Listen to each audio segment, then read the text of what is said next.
దాట పోయినారు రా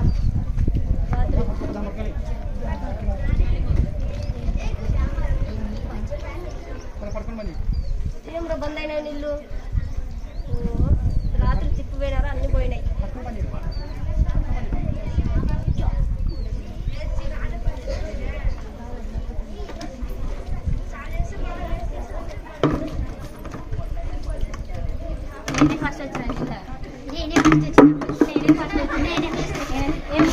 ఫస్ట్ నువ్వు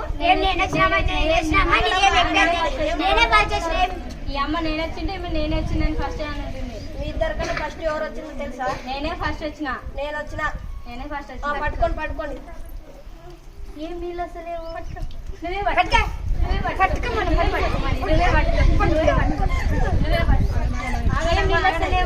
మళ్ళీ రాత్రి పట్టి పెట్టినారు కానీ ఎవరో తులువాయమనో తులువ కొడుకో బంద్ అయినాట పోయినారు అన్ని పోయినాయి నీళ్ళు ఆ తులువాయప నువ్వే ఉండవు ఆ తులువాయమ ఉంటుంది అందుకే నీళ్ళే వస్తలేవు మరి నువ్వు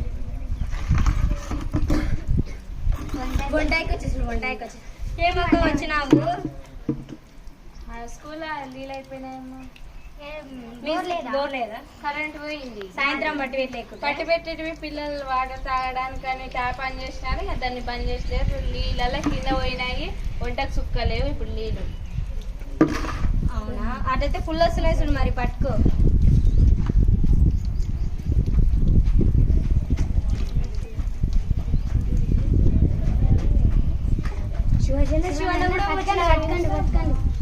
నీళ్ళు వస్తున్నాయి పట్టుకో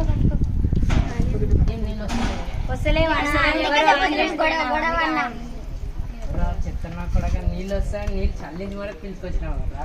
ఇప్పుడు ఎట్లా అరే ఏంటి అట్లా అంటావు నీళ్ళు వస్తున్నాయని పిలుచుకొచ్చినా నేను నాకేం తెలుసు నీళ్ళు వస్తలేవని నీకెలా తెలుసురా మీ ఇంట్లో బోర్ ఉంది కదా నీకెలా తెలుసురా అవును కదా శివన్న మీ ఇంట్లో బోర్ పెట్టుకుని మళ్ళీ కొలాయి కాడికి వచ్చినా నువ్వు కరెంట్ పోయింది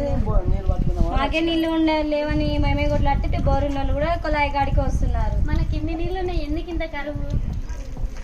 మనకి నీళ్ళు ఎక్కడ ఎక్కువగా ఉన్నాయి అసలు మనకు నీరు ఎంత శాతం ఉంది మన భూమి మీద 70% నీరు ఉన్నాయి 70% నీళ్ళు ఉన్నాయి కదా మరి నీళ్ళే లేవంటున్నారు వీళ్ళు 70% నీరుని 100% అనుకుంటే అందులో 97% నీరే ఉంది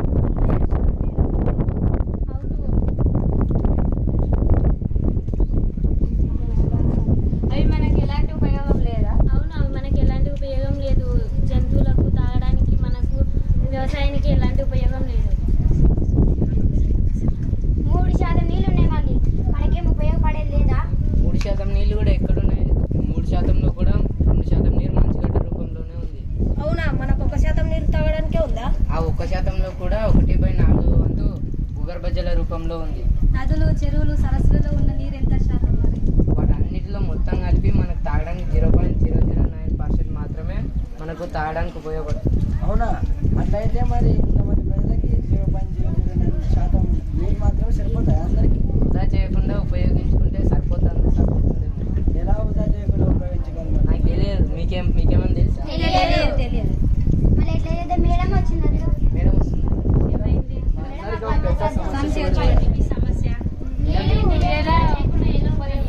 మనం చేసే చిన్న చిన్న తప్పులే పెద్ద మొత్తంలో నీరు వృధా అయ్యేటట్టు చేస్తాము కాబట్టి ఏం చేయాలంటే కొన్ని చర్యలు తీసుకోవాలి మనం ఇంట్లో చిన్న చిన్న పనులు చేసుకుంటుంటాము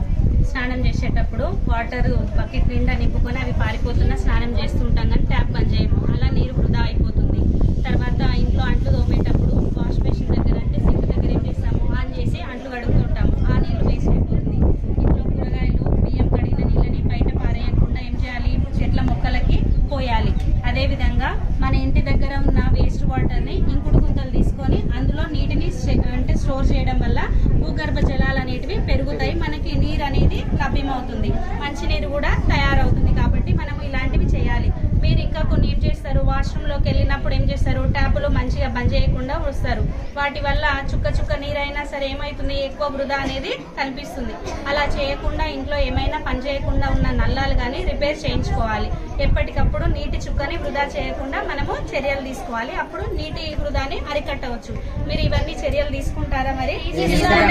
నీటి పొదుపుని చేస్తారా నీరు ఎంత విలువైనదో మీకు అర్థమైందా మీరు వీటన్నిటిని పాటిస్తారా